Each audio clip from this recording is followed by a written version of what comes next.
प्रज्ञानानंद जी, परमहंस महाराज, हरिहरानंद गुरुकुलम के महाराज जी बहुत अच्छे महापुरुष हैं। पूरे उत्कल प्रदेश में गौ सेवा की क्रांति जगाई है उन्होंने। उनसे हमने पूछा तो उन्होंने कहा कि नहीं, ये बात बिल्कुल सत्य है और मूल ग्रंथ ताड़पत्र पर आज भी वहां विराजमान है जगन्नाथपुरी में, और उनकी जितनी भविष्यवाणियां हैं वे सब की सब सत्य हुई है। उन्होंने भविष्यवाणी की थी कि भारतवर्ष मुगलों के बाद अंग्रेजों का गुलाम होगा, जबकि जगन्नाथ दास उनको च्युतानंद दास जी को तो समाधि लिए 500 वर्ष से ऊपर हो गया। उस समय तो कोई अंग्रेज कोई बात थी नहीं, पर उन्होंने कहा था कि अंग्रेजों का शासन होगा, वो बात सत्य हुई। उन्होंने लिखा कि अमुक अमुक विक्रम संवत अमुक में देश स्वतंत्र होगा, लेकिन स्वतंत्रता के पहले उसके टुकड़े हो जाएंगे, तो पाकिस्तान बन गया, और वो म्लेच्छ देश होगा, ये भी उन्होंने लिखा है, वो भी सत्य हो गया। फिर उन्होंने लिखा कि जगन्नाथ मंदिर का पत्थर गिरेगा तो समझ लेना कि अब महाविनाश आने वाला है। तो ऊपर से जगन्नाथ मंदिर का पत्थर भी गिरा, जो आज भी वहां पड़ा हुआ है, कम से कम 10-15 टन वजन का पत्थर नीचे गिरा है। ध्वजा में आग लग जाएगी, 2-3 बार आग लग चुकी है ध्वजा में। इतना जोर का तूफान आएगा कि नील चक्र टेढ़ा हो जाएगा, नील चक्र भी कुछ टेढ़ा हो गया, चूना झरने लग जाएगा, ये भी वो भी सब बात उन्होंने लिखी है। और जगन्नाथ जी के वस्त्र में आग लग जाएगी, वो भी लिखा है कि ये सब चिन्ह जब आ जाए तब समझ लेना, और जगन्नाथ मंदिर का कल्प वृक्ष भग्न हो जाए तूफान में तब समझ लेना कि अब महाविनाश आने वाला है, और ये तृतीय विश्व युद्ध का संकेत होगा, ऐसा अच्युतानंद दास जी ने लिखा है। और कहा तीसरे विश्व युद्ध के बाद चौथा विश्व युद्ध का कोई उन्होंने संकेत नहीं किया, पर तृतीय विश्व युद्ध का संकेत किया है। और संसार में ऐसी परिस्थितियां बन रही हैं कि उससे लगता है कि ये युद्ध कभी न कभी हो जाएगा, क्योंकि जब से शुरू हुआ है वो बंद नहीं हुआ, कहीं न कहीं चल रहा है, और जैसे ही 10-20 देश इकट्ठे एक दूसरे के आमने सामने हुए विश्व युद्ध हो जाएगा।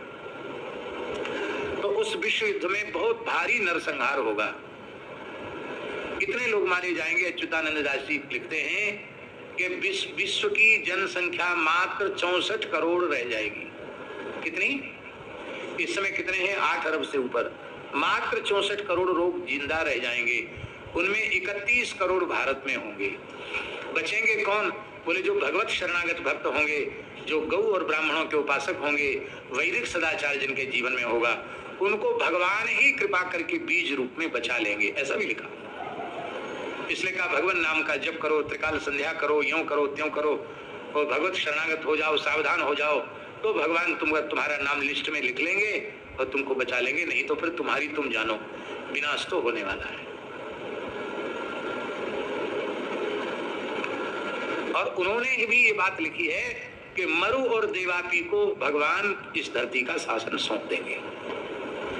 अब इसमें थोड़ा सा अंतर यह आ रहा है कि कलयुग के आखिरी चरण में भगवान का अवतार होना है और मरु देवापी तभी आने हैं, ऐसा ही हमारे पुराणों में लिखा है।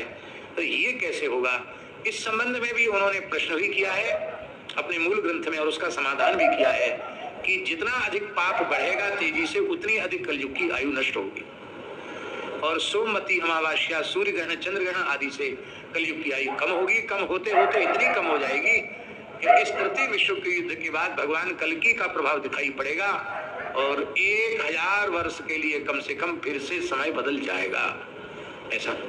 और श्री सूरदास जी ने भी एक पद में इस प्रकार की बात लिखी है, वो पूरा पद हमें याद नहीं है, कहीं लिखा तो था लेकिन भूल गए, शायद सीता सन जी के पास होगा तो पता नहीं। रेमन धीरज क्यों न धरे, ये सूरदास जी का पद है कि यदि आजकल लोग मोबाइल चलाना जानते हैं, उसके विशेषज्ञ हैं, यदि कोई इस प्रकार का विशेषज्ञ हो और उसमें खोजना जानता हो, रेमन धीरज क्यों न धरे, सूरदास जी का पद, शायद हो सकता निकल आवे, हम जानते नहीं उस विषय में, लेकिन आजकल लोग खोज लेते हैं, शायद निकल आवे।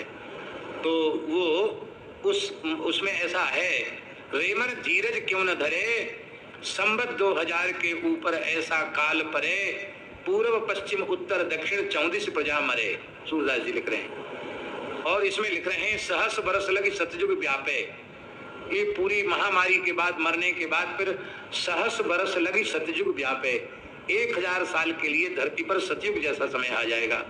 सहस बरस लगी सतयुग व्यापे, धर्म की बेल फरे, धर्म की बेल फलित हो जाएगी। और सूरदास यह हरि की लीला तारे ना ही तरे, रे मन धीरज क्यों न धरे।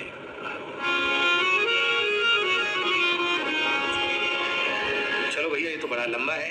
ये है ये छोटा है। अब ये तो भ्रम पाड़ दिया, कोई कहता बड़ा है, कोई कहता छोटा है, तो हम किसको माने, बड़े को माने कि छोटे को माने? छोटा थोड़ा जल्दी हो जाएगा। अरे ये ले जाओ ना। ले भैया, चलो ये पहली बार इसको हमको कथा के बीच में छूना पड़ रहा है। पद संख्या 180 पद है, ऐसा इसमें लिखा है। रे मन धीरज